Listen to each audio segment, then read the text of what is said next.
बोले वृंदावन बिहारी लाल की जय।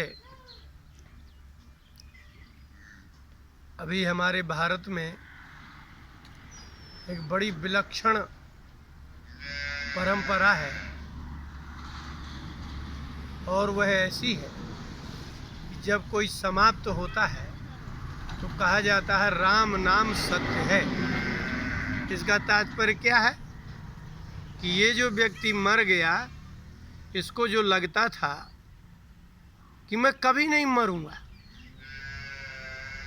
और सभी को ये बात लगती है कि मैं कभी नहीं मरूंगा, उसको लगता ही नहीं है कि यहाँ जब हर चीज़ नष्ट होती है तो मैं क्यों नष्ट नहीं होऊंगा, मैं क्यों नहीं मरूंगा, ऐसा क्यों नहीं लगता।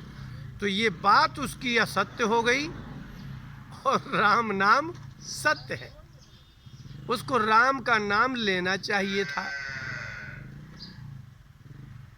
आपका सारा विचार, सारी सोच, संसार के विषय में जितनी सोच है वो सब असत्य ही है। जैसे धन के प्रति ऐसी सोच है कि यदि धन है तो ही संसार में इज्जत है, नहीं तो कोई इज्जत नहीं है। इसलिए आप गुण एकत्रित नहीं करते, धन इकट्ठा करने में लग जाते हैं। यदि आपको ऐसा लगने लगे कि गुणों से सम्मान मिलता है तो आप गुणों की ओर दौड़ पड़ते, लेकिन आपको लगा कि धन होगा तो फिर आदमी चाहे जहाँ से लाए बेईमानी करे, आदमी मारे, कुछ भी करे, जिसके धन होगा उसको सुख मिलेगा। ये जो भावना है ये भी असत्य निकली, क्योंकि बड़े बड़े धनवान लोगों को देखा गया है कि उनको कोई सुख नहीं है, किसी को शारीरिक सुख नहीं है तो किसी को मानसिक सुख नहीं है। राम नाम सत्य का तात्पर्य यही है कि प्रत्येक व्यक्ति की प्रत्येक प्रकार की सोच व्यर्थ नहीं है, लेकिन वो सत्य तो बिल्कुल ही नहीं है। इसलिए मरने के बाद मुर्दा को सुनाया जा रहा है, और बल्कि सुनाना किसको चाहिए था? तो मुर्दे को सुना के अब क्या करोगे, वो तो मर ही चुका है। लेकिन जिंदा लोग, सारे जिंदा लोग मुर्दे को सुना रहे हैं राम नाम सत्य है। ये हमारे यहाँ की परंपरा बोलने की है, समझते कोई नहीं है। किसी को ऐसा नहीं लगता है कि वो जा रहा है, अब मैं भी मरूंगा। तो जैसा वो सोच रहा था जो मर गया है, वैसे ही तो ले जाने वाले सोच रहे हैं। लेकिन अब परंपरा है, बोलना है कि राम नाम सत्य है तो बोलो इसको बस। कोई आदमी मिल जाता है गांव का, भाई साहब राम राम, और भैया राम राम। शहर में नहीं है ऐसा, शहर में तो हलो हाय जो भी है, लेकिन ये है ग्रामीण इलाकों में भी। तुलसीदास जी को आप रामचरितमानस में देखिए और उसको समझिए। तुलसीदास जी ने बालकांड के 25वें दोहे की पहली चौपाई में ही कहा, बंदव नाम राम रघुबर को, हेतु कृशानु भानु हिम कर को। लोग राम नाम लेते हैं, लेकिन मैं उस राम के नाम की वंदना करता हूँ जो रघुवर का नाम है, जिसको आप दशरथ नंदन रघुवर कहते हैं, उनका नाम राम है। वो राम का नाम वंदना करता हूँ, मैं प्रणाम करता हूँ। क्यों? बोले कि राम में 3 अक्षर हैं, पहले है रा, फिर है दीर्घ आ, फिर है माँ। इस संसार में प्रकाश देने के 3 ही साधन हैं। एक है कृशानु, कृशानु माने अग्नि। आप कोई अंधेरा हो तो किससे प्रकाश करेंगे? अग्नि ही करेगा। रात्रि होगी तो प्रकाश अग्नि से होगा, और दिन होगा तो भानु से होगा, और पूर्णिमा के चंद्रमा से होगा। तो राम में 3 अक्षर हैं, तो 3 तत्व हैं जिनमें प्रकाश तत्व है। हेतु कृशानु भानु हिम कर को, हिम कर माने होता है शीतल करने वाला। तो रा ये अग्नि का बीज मंत्र है, और रा के बाद आता है आ, वो भानु सूर्य का बीज मंत्र है। और फिर है माँ, ये माँ हिमकर माने चंद्रमा का बीज मंत्र है। अब आपको क्या चाहिए? शीतलता और प्रकाश। मनुष्य को यहाँ संसार में चाहिए क्या? एक तो चाहिए प्रकाश। अंधेरे में कोई कार्य आप कर ही नहीं सकते हैं। घोर अंधेरा हो, आपकी आंखें भी होंगी, युवा अवस्था होगी, लेकिन आपको दिखाई नहीं देगा।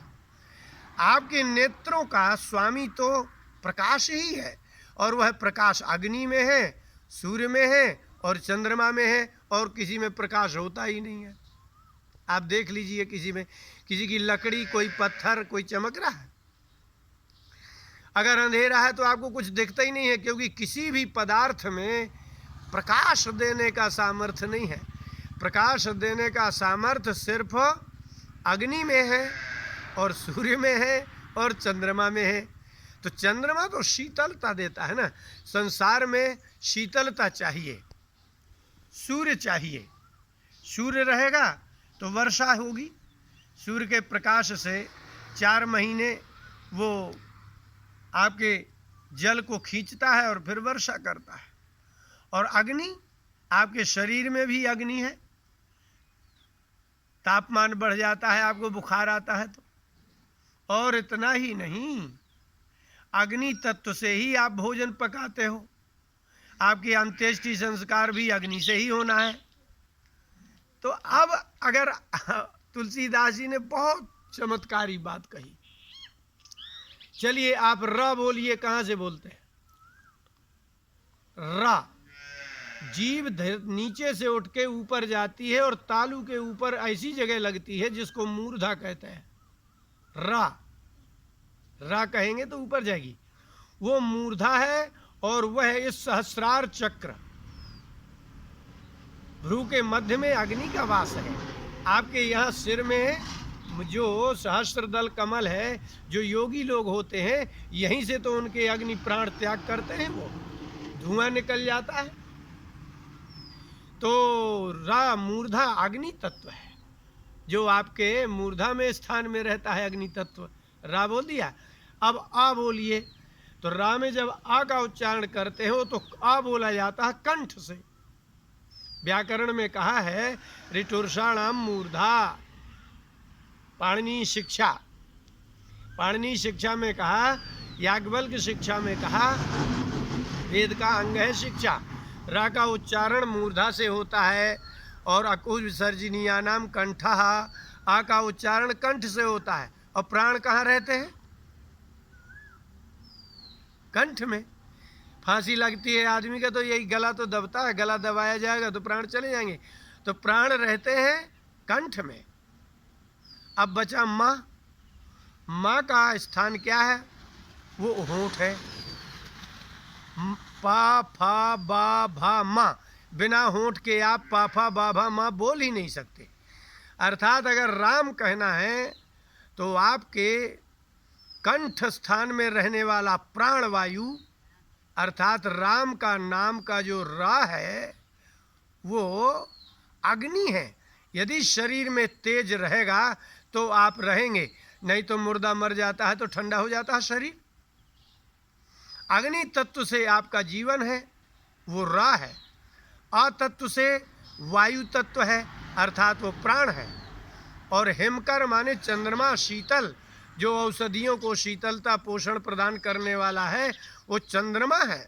और वह तत्व आपके हृदय में है, इसलिए आह्लाद कहा जाता है, आनंद कहा जाता है।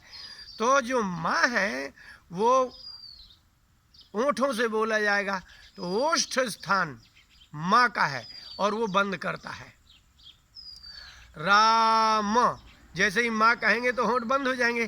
तो रा माने अग्नि तत्व को और आ माने आपके प्राण वायु तत्व को, दोनों को अंतःकरण में, शरीर में प्राण और अग्नि, इन दोनों को जागृत करके जो आपके योगाग्नि उत्पन्न होती है वो राम शब्द है।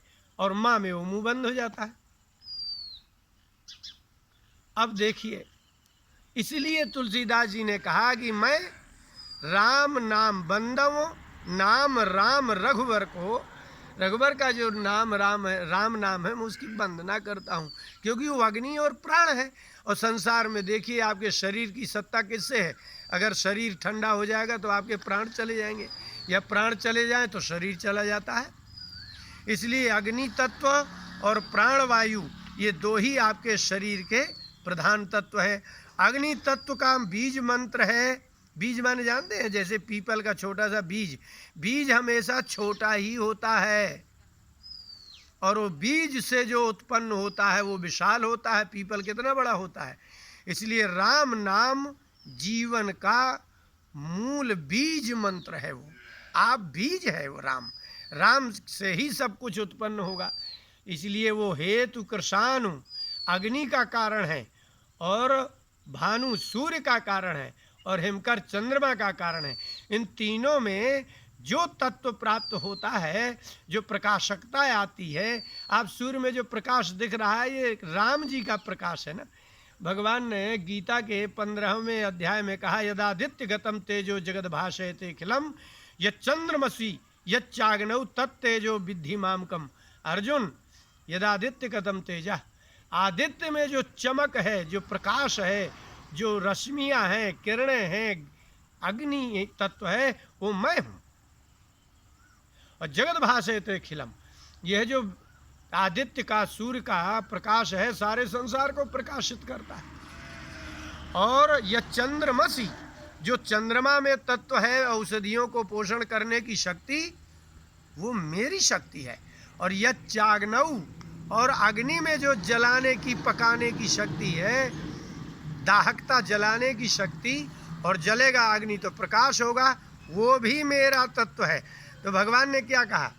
आदित्य में, अग्नि में और चंद्रमा में जो प्रकाशकता, दाहकता है, वो मेरा है। और यहाँ तुलसीदास जी क्या कह रहे हैं? राम में जो रा है वो अग्नि तत्व है, और राम में जो आ है, रा का आ, वो आ क्या है? बोले वो आ तत्व सूर्य तत्व है, और जो माँ है वो माँ है, वो चंद्रमा तत्व है। इसका तात्पर्य क्या निकला कि गीता में कहा गया भगवान का कि जो सूर्य में तेज है, अग्नि में तेज है, चंद्रमा में तेज है, तत्तेजो विद्धि मामकम, वो मेरा तेज है। और राम का भी यही अर्थ हुआ। रा का अर्थ हुआ अग्नि, आ का अर्थ हुआ भानु सूर्य, और माँ का अर्थ हुआ चंद्रमा। अब राम कहने से आपको क्या नहीं प्राप्त होगा? आप काशी में क्यों मरना चाहते हैं? स्कंद पुराण के काशी खंड में लिखा है, कितना भी बड़ा से बड़ा पापी हो, काशी में प्राण त्याग दे तो शंकर जी जा करके उसके कान में राम नाम प्रयोग करते हैं, तब मुक्ति होती है। काशी में मर गया है इसलिए मुक्ति नहीं होगी। आश्चर्य कि आपके माता पिता, भाई बंधु प्राण त्यागते हैं, आप उसके कान में राम राम नहीं बोलते मरते हुए को। लेकिन अगर काशी में मर जाए तो काशी मुकुति हेतु उपदेशु,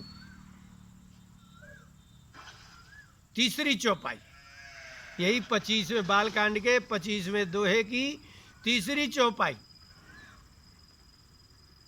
जो महेश है, जोई जपत महेशु, महेश शंकर जी इसी राम नाम का जप कर रहे हैं।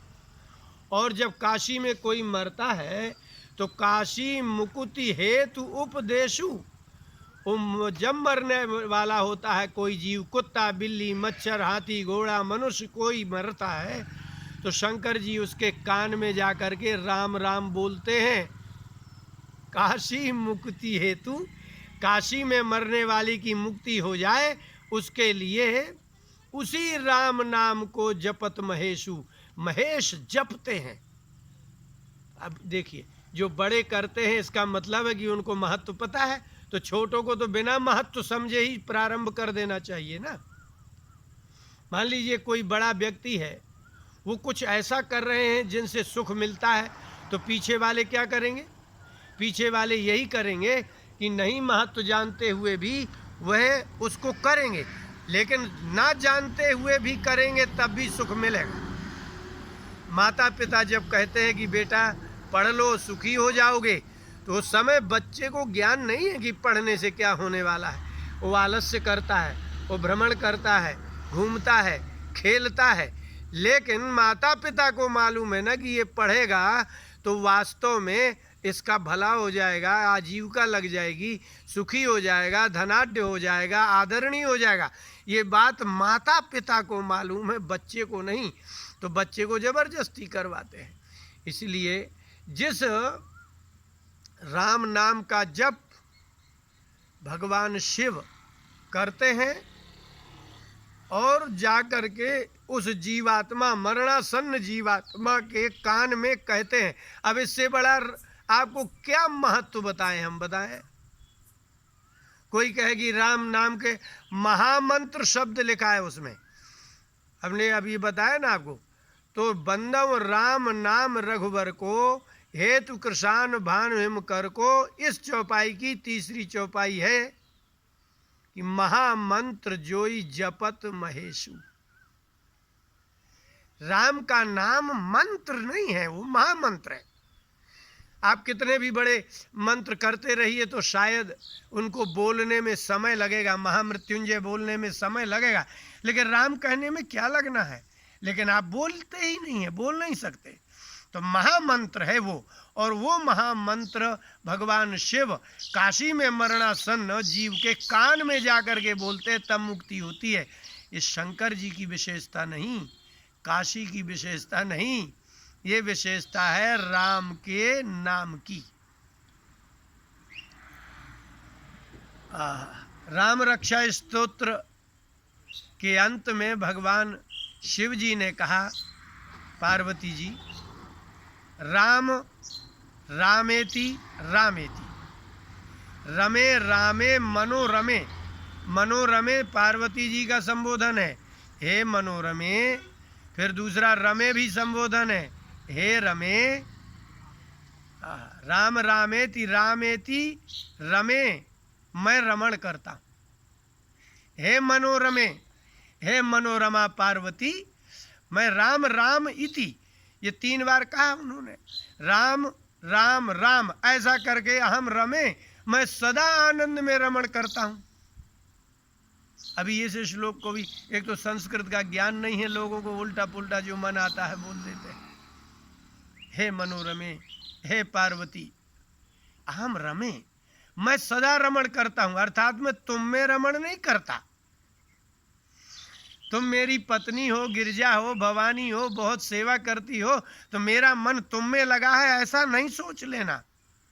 नहीं, मेरा मन, मैं रमण करता हूं, राम राम राम, बस इसी में लगा रहता हूं। क्यों?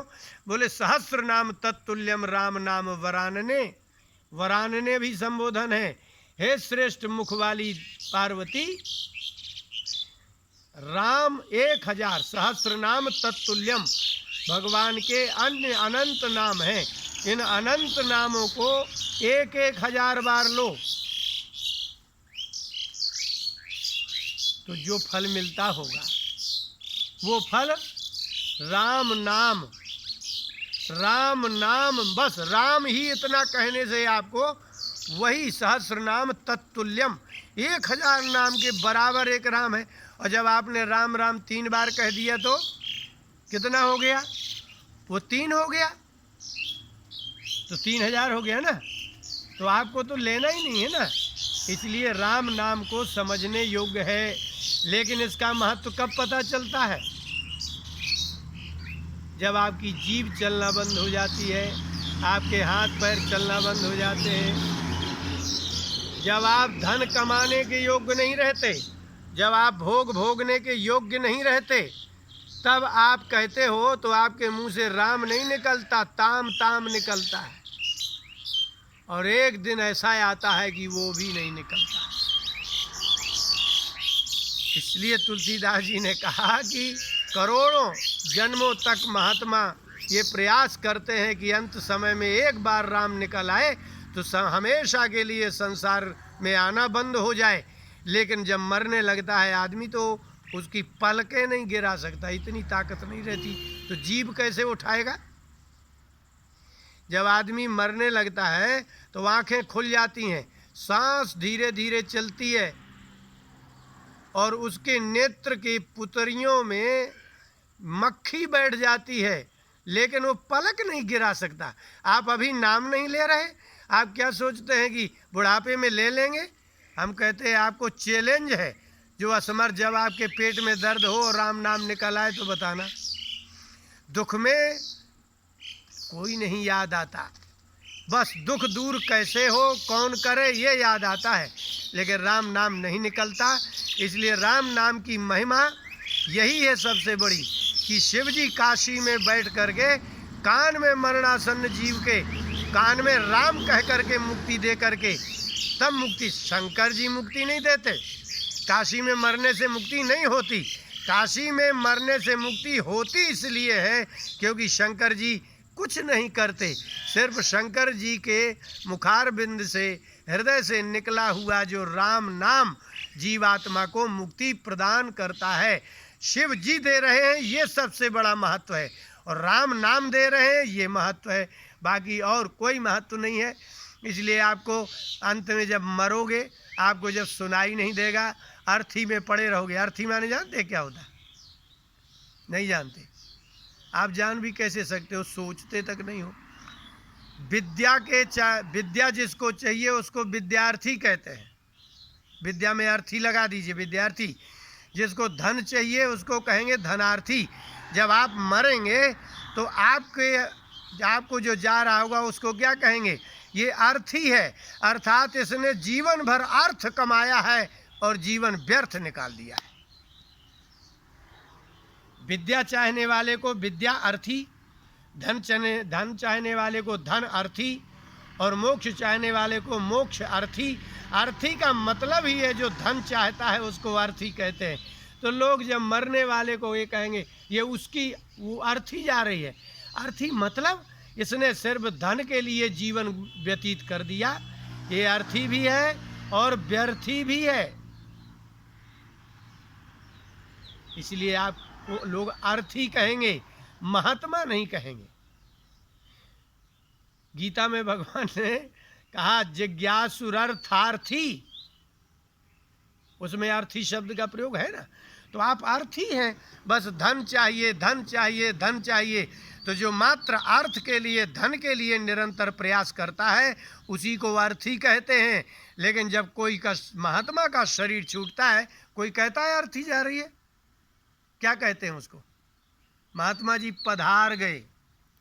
आप मरोगे तो आपको क्या कहा जाएगा? आप मर गए। लेकिन जब कोई महात्मा का शरीर छूटता है तो सारे संसार के लोग कहते हैं, गृहस्थ कहते हैं कि वो महात्मा जी पधार गए। यही कहते हैं ना। पधारना माने क्या होता है? आप किसी के घर जाओ तो उसको पधारना कहते हैं, अर्थात वो भगवान के घर से आए थे, भगवान के घर चले गए। लेकिन यहाँ का आदमी जब मरता है तो उसको क्या कहा जाता है? अर्थी। और मर गए। जिंदगी भर पैसा इकट्ठा करते रहे, मर गए। आपको कहा जाएगा मर गए, समाचार दिया जाएगा कि वो बोले यार वो तो खत्म हो गया, माने वो आदमी ही खत्म हो गया। तो आपको कहा जाएगा खत्म हो गए। लेकिन जो राम का नाम लेता है उस व्यक्ति को कहा जाएगा कि वो इस दुनिया से पधार गए। बोलिए वृंदावन बिहारी लाल की जय।